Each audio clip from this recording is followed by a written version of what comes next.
have a couple of testimonies and a couple of things that took place that I really hadn't really talked about because I was spending a lot of time just kind of recovering. If that's what I'm going to do for a while, is recover.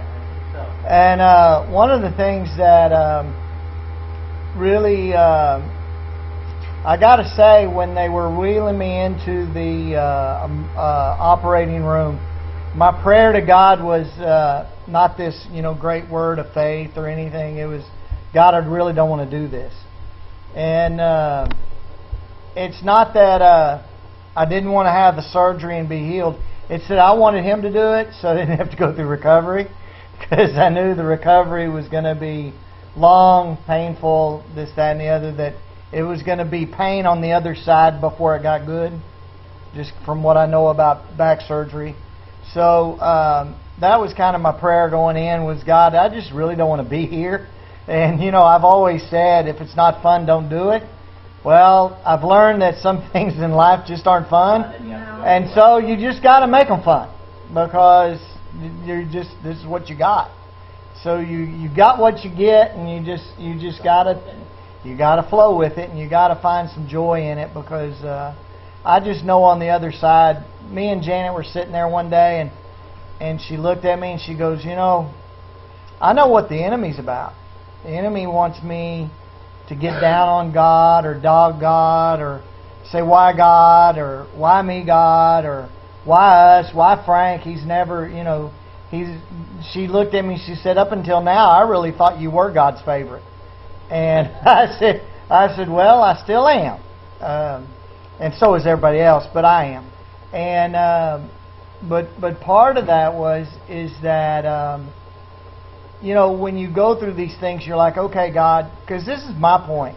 If God's coming back in like 2013, let's say, then why am I going through this right now? Couldn't you just hold this off till you showed back up? I mean, that's kind of my, this is the way I think, But I know that the enemy knows who we are. I know the message that he's given me, and I'm going to share a little bit about that.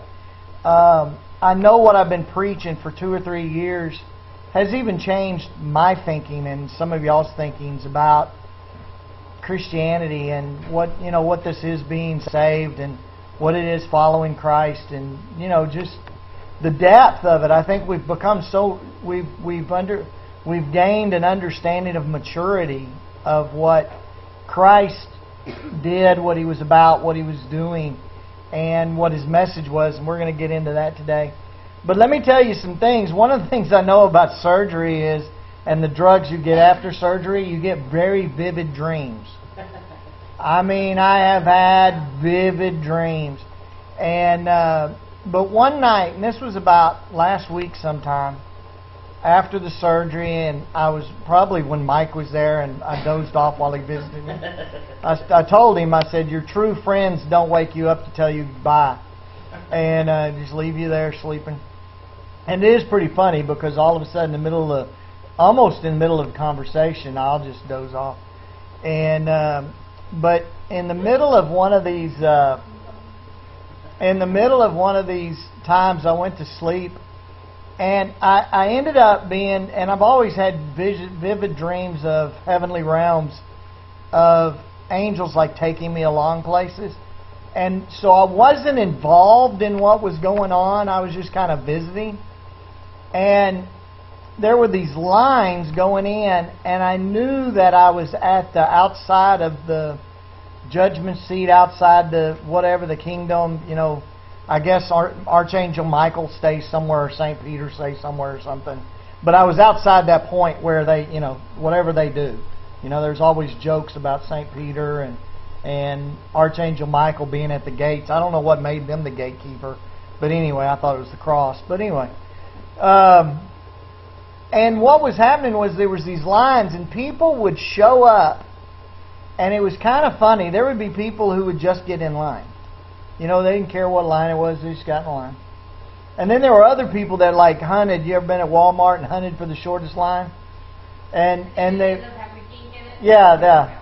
And so they would run over and get in the shorter line. And so these people were in these lines, and you knew it was something about heaven. It knew something And so, as I walked with this angel, he would they weren't like angels, like big, like wings and robes and stuff. They were more like just people angels. And they would walk up to people in line, and they would ask them, says, "Why are you here?" And some people would respond just simply by saying, "The cross is the only reason I exist." And all of a sudden they would like, poof, disappear. Just poof, just disappear. It was just like they would just, it was like there wasn't any transition. And then he would walk up to these other people. And let me describe the two kinds of people. The people who were not stressed out and not really concerned about the line and weren't really concerned about even where they were. These were the people who were like dressed in like blue jeans and t-shirts, and they were just very casually dressed and fit. They were bikers. They were just very casually low-key biker, if you will. And but in a lot of these lines were these people, and at first, to be real honest, I thought they were all Mormons because it was white suits, white shirts with black ties and a name tag. And they'd look like a Mormon, amen? But they didn't have the Church of Jesus Christ, so I can't really throw this off on them only. But they would walk up to them and say, "Well, why are you here?" And they would respond, "Well, I went out and reached out and did these outreaches, and I went and did mission work, and I reached these many people, and I did this, and I did that, and I did this, and I did that." And the angels wouldn't even respond. They would just go on, kind of like move on to somebody else. They wouldn't respond in a rejection. "You're an idiot." They wouldn't poof. They just stayed in the lines. And they kept going around, and this went on for, in the dream, seemed like hours, where people would walk up, and if they're even some people's response was, "Well, I met Jesus at the cross, and me and him, we evangelized the world," and before they could even tell what they and Jesus did, poof, they'd disappear. And it just kept going, and all of a sudden I started realizing that the name tags, a lot of the name tags were like pastor, apostle, prophet, missionary, evangelist, just all these titles in the church, worship leader. And what I realized is this was like a crossroad, if you will, of people's souls. And these were people, everybody in the room had some relationship with God, somehow, some level. And one whole section had been taught that it's all about how you look, your appearance, and what you do. And the other crowd, it was all who you know. Everybody responded that by saying, I met Jesus, poof. And what I was realizing is it was that simple of a message to cause people to enter the kingdom, was the simple message of I met Jesus. And people have made it out to be so difficult as far as what it is to be a Christian and what it means. And so it's taken me some scriptures, and those are the scriptures I want to preach on today. But in that vision, the one thing I learned is the message that I've been really thinking about, and one of the things the Lord's told me is I have 3 months to finish this next book, and I really think my recovery is based on me getting that done. So, I got to get that done. And so, even though I'm going to be resting a lot, I'm going to be doing different things. You'll see a lot more videos on YouTube, I'm sure, and different things like that. Because I will not be inactive. It's just not in my gene makeup. I just can't do that. We'll have my Jedi Warrior neck brace on, so I'll be good to go. But the one thing I know is, and Janet, when we were talking about that, about how, fighting off the thoughts of the devil to start pointing the finger at God that He didn't do something right. I got to say, God kept my legs from being paralyzed. I have literally operated, and as bad as the break was, they can't give a timeline, but I'm going to tell you my timeline. I've been operating with over a year with a severed back. And I think back of all the mission trips, well, I think it was severed way before that, is my opinion. Just because as bad as it was. It didn't just happen in 6 months. But I've had this traumatic